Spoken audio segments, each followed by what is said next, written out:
Nililigaw na si Bamba. Nililigaw si Bamba. Yan ang gusto mo?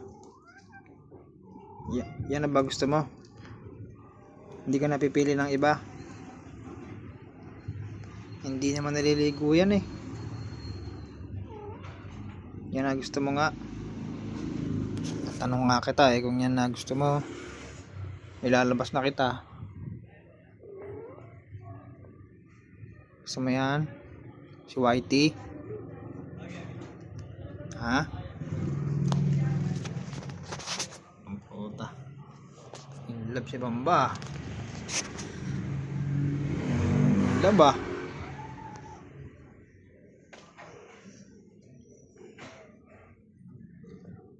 In love si Bamba.